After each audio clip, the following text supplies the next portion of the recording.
In our episode today, a young woman goes hitchhiking on a Florida highway to meet up with her dad, but vanishes into thin air. The strongest lead comes from a member of a biker gang, claiming he bought her as a slave from another biker group, only to later recant his whole story.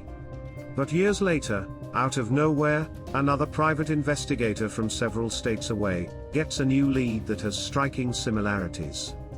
Best of all, the details she learns provide hope that she very much might still be alive. And then, the story of an 8-year-old boy who was seen chasing a four-wheeler, and then several hours later, turns up missing. The key witness tells authorities that the little boy had a tragic accident and then leads them to a location with no body or real proof.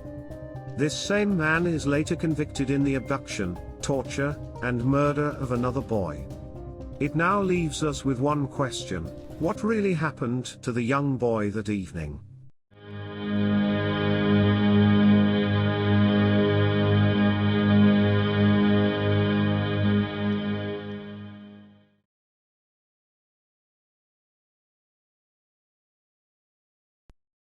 A teenage woman named Amy comes home from school one afternoon and calls her father to ask if she can come by and borrow some money. She made plans to meet her friends for lunch at the local neighborhood grill.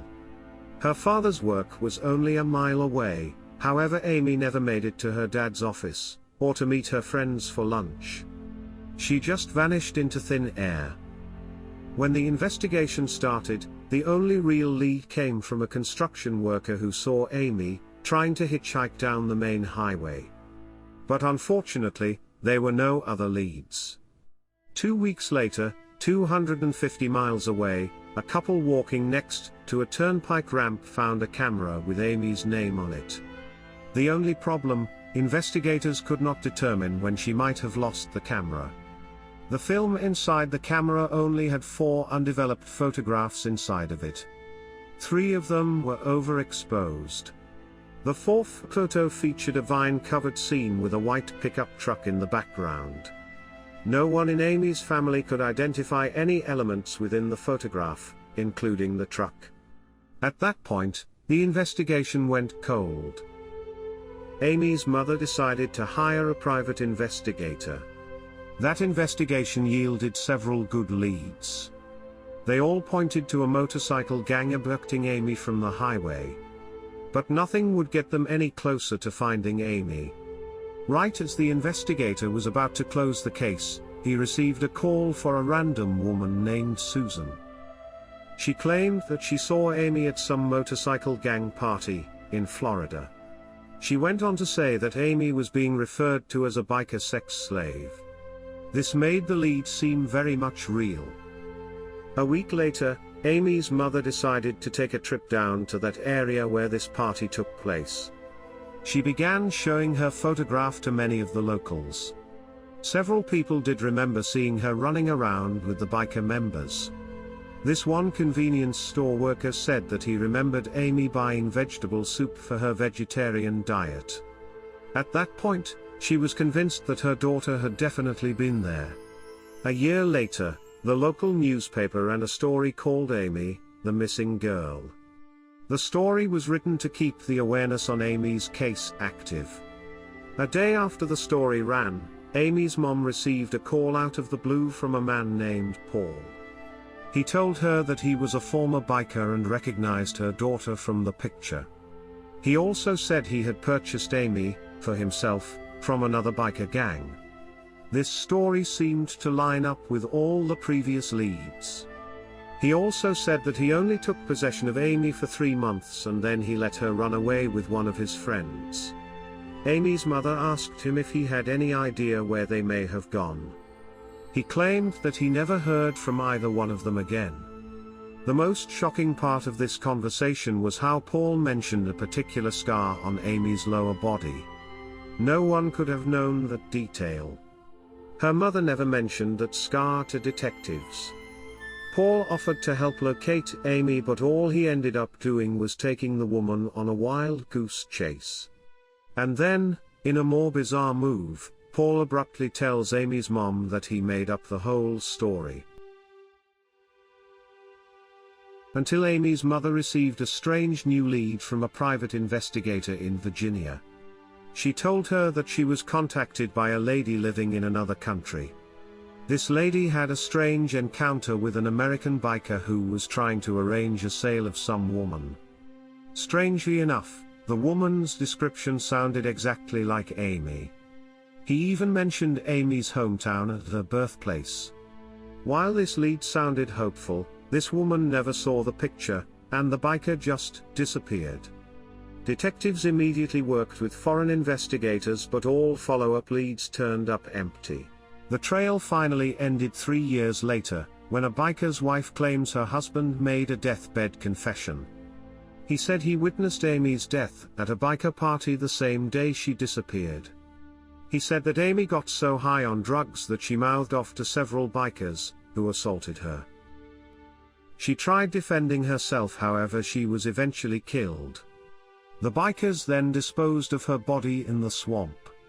Alligators would destroy any trace of evidence. While his story sounded believable, it was fraught with skepticism due to the fact this woman was paid by a documentary producer to tell her story. Several years later, Amy's mom would pass away, and many of the investigators are still holding on to that confession as the answer to what happened to Amy. But we may never really know what happened to her on the afternoon she disappeared. One thing is for sure, her mother always held on to the hope she might still be alive.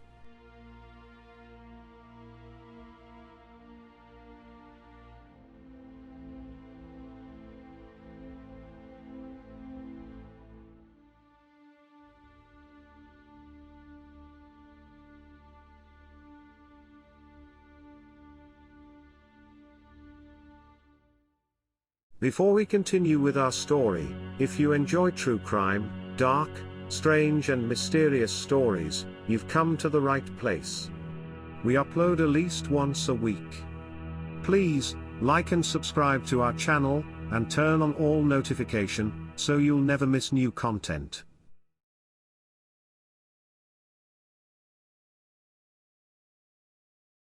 In our second story, 8-year-old Lawrence was your typical happy boy. He enjoyed nothing more than playing outside in his neighborhood. Very often, he would play outside all day, stop home for dinner, and then continue playing until dark. Lawrence lived in his grandparents' trailer, because his parents were both divorced and estranged.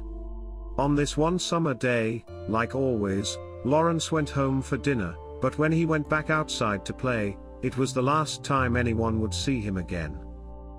After an extensive search by his grandparents and neighbors, the authorities were finally called a little after midnight, to report that the child was missing. Everyone was initially worried that young Lawrence may have fallen somewhere and was hurt and unable to move. The next morning, investigators began canvassing the area, treating this as a missing persons case. The only solid lead that investigators got was multiple sightings of Lawrence running behind a four-wheeler on a dirt road near his home on that evening. Detectives were able to trace that four-wheeler to a neighbor named Carl. When questioned, initially Carl denied ever seeing the child that day. But, as detectives pressed harder, he finally broke down and told the most bizarre story. He said that he ran into Lawrence that evening while riding his four-wheeler. The boy then asked if he would take him target shooting. Shortly after the two began shooting, he claimed Lawrence accidentally shot himself when his back was turned. He then panicked and dragged the boy's body to a ravine and covered it up with branches. Carl led investigators to the spot, but when the forensic team examined the whole area, there was no body or any evidence that Lawrence was ever there. Detectives didn't believe Carl, however they didn't have enough evidence to build a murder case against him. Carl eventually pleaded guilty to abduction and involuntary manslaughter. He served just 2.5 years in prison. 4 years later, he would be convicted of the abduction, torture, and murder of a 15-year-old boy. Through that investigation, it was discovered that he'd most likely murdered another young child in the prior year. But those detectives could never gather enough evidence to prosecute. 6 years later, Carl would be executed by lethal injection. As of today, Lawrence has never been found. Investigators still suspect foul play and believe that Carl is most likely the culprit. Will we ever know what happened to young Lawrence on that summer evening? One thing is certain: Carl will never hurt another child ever again.